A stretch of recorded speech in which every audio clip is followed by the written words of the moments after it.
Hi friends, welcome in this new video. आज हम बात करेंगे किस तरीके से हम count if and count ifs function का यूज करते हैं एक्सेल में। सो बेसिकली जब आप काउंट फंक्शन का यूज करते हैं एक्सेल में, तो उससे क्या होता है, हम बहुत सारी डिजिट्स को, जो भी चीज़ें हैं उनको काउंट करने के लिए करते हैं। और जब काउंट इफ और काउंट इफ्स की बात आती है तो वहाँ पे आपका जो कंडीशंस हैं वो लग जाती हैं। अगर एक सिंगल कंडीशन है, उसके अकॉर्डिंग आप चीज़ों को काउंट करना चाहते हैं, तो उसके लिए आप काउंट इफ का यूज करेंगे। और अगर मल्टीपल कंडीशंस हैं, यानी कि एक से ज़्यादा कंडीशन है, तो आप काउंट इफ्स का यूज करेंगे। सो सबसे पहले हम बात करते हैं नॉर्मल काउंट का। देखिए काउंट में क्या होता है, मान लीजिए मैं यहाँ पे इक्वल्स टू करता हूँ और काउंट लिखता हूँ यहाँ पे, और उसके बाद मैं ब्रैकेट ओपन करता हूँ और मैं इसको सेलेक्ट करता हूँ। मैं ये चेक करता हूँ कि ये टोटल कितने डेज का टेम्परेचर है। तो मैंने इसको ओपन, इस रेंज को सिलेक्ट किया, ब्रैकेट क्लोज किया, तो टोटल 6 डेज का है। तो मुझे यहाँ पे ये पता चल रहा है कि टोटल कितने डेज हैं, 6 डेज जिनका टेम्परेचर यहाँ पे अवेलेबल है। अब ये तो है आपका नॉर्मल काउंट फॉर्मूला। अगर आप यहीं पे काउंट फॉर्मूले की जगह पे काउंट इफ लगाते हैं, यानी कि एक कंडीशन लगा देते हैं।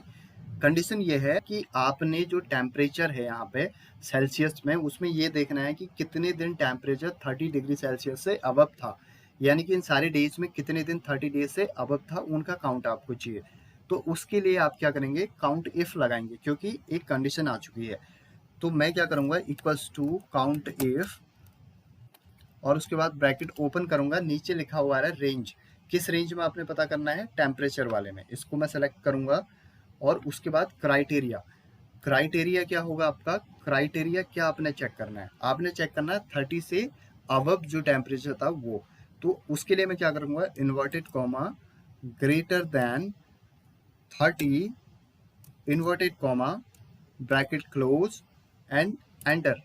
तो आप देखेंगे टोटल 2 डेज आ रहा है। ठीक है, 2 डेज कैसे आ रहे हैं, क्योंकि 31 एंड 33, 14th एंड 15th मई को क्या था, टेम्परेचर 30 से अबव था। तो इस तरीके से आपने एक कंडीशन लगा के पता कर लिया कि कितने दिन जो टेम्परेचर था वो 30 से अबव था। अब हम बात करेंगे काउंट इफ्स फंक्शन का। काउंट इफ्स में क्या होता है, मैंने बोला जहाँ पे मल्टीपल कंडीशंस हैं। अब नेक्स्ट वाला जो एग्जाम्पल है, इसमें मैं 2 कंडीशन ऐड कर दूंगा। मल्टीपल का मतलब एक से ज़्यादा कंडीशंस जहाँ पे होंगी, वहाँ पे अगर आपने चीज़ों को काउंट करना है तो आप काउंट इफ्स फंक्शन का यूज करेंगे। यहाँ पे मैं एक कंडीशन ये लगा देता हूँ, 2 कंडीशन, कि जिनका स्कोर, जितने भी स्टूडेंट्स हैं उनका स्कोर मैथ और साइंस में 65 से अबव है। यानी कि जितने भी स्टूडेंट जिनका स्कोर 65 से अबव है, उनका काउंट मेरे को चाहिए। तो उसके लिए मैं क्या करूँगा, इक्वल्स टू काउंट इफ, क्यों काउंट इफ्स, क्योंकि एक से ज़्यादा कंडीशंस हैं। तो क्या लगेगा, काउंट इफ्स एंड उसके बाद bracket open, criteria range first, पहली वाली क्राइटेरिया रेंज मेरे को सिलेक्ट करनी है। ये फॉर्मूले में जो नीचे लिखा हुआ आ रहा है उसके अकॉर्डिंग ही हम सेलेक्ट करेंगे। तो क्राइटेरिया रेंज फर्स्ट है मैथ स्कोर वाली, उसके बाद comma criteria first. Criteria first क्या है, inverted comma, greater than 65, inverted comma, उसके बाद फॉर्मूले में नीचे लिखा गया कॉमा, कॉमा लगाएंगे।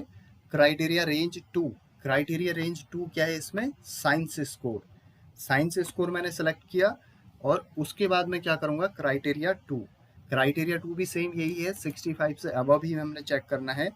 तो inverted comma, greater than 65, inverted comma, close, and उसके बाद मैं कर दूंगा ब्रैकेट बंद एंड एंटर।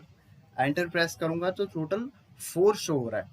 4 इसलिए हो रहा है क्योंकि यहाँ पे आप देखेंगे मैथ स्कोर्स में बहुत सारे स्टूडेंट्स हैं जिनका स्कोर 65 से अबव हैं। वो कितने हैं, 1 2 3 4 5 हैं, लेकिन यहाँ पे 4 ही आ रहा है। क्यों आ रहा है, क्योंकि साइंस में केवल 1 2 3 4 ही स्टूडेंट्स हैं। 1 2 ये और ये 3 4, ये केवल 4 ही स्टूडेंट्स हैं जिनका स्कोर 65 से अबव है। सो हमने क्या देखना था, दोनों में ही देखना था, दोनों में ही जो कॉमन है, यानी कि दोनों में ही जिनका स्कोर 65 से अबव है वो कितने स्टूडेंट्स हैं, तो वो 4 हैं। क्योंकि साइंस में 4 हैं, इधर 5 है, तो दोनों में बराबर क्या है, 4 हैं। तो इसलिए यहाँ पर ये 4 शो कर रहा है। तो इस तरीके से हम काउंट इफ्स के थ्रू मल्टीपल कंडीशंस में चीज़ों को काउंट कर सकते हैं। सो आई होप ये जो कॉन्सेप्ट है आपको क्लियर हुआ होगा, and thank you for watching this video. If you like, please subscribe and share with your friends, and have a great time ahead. Bye bye.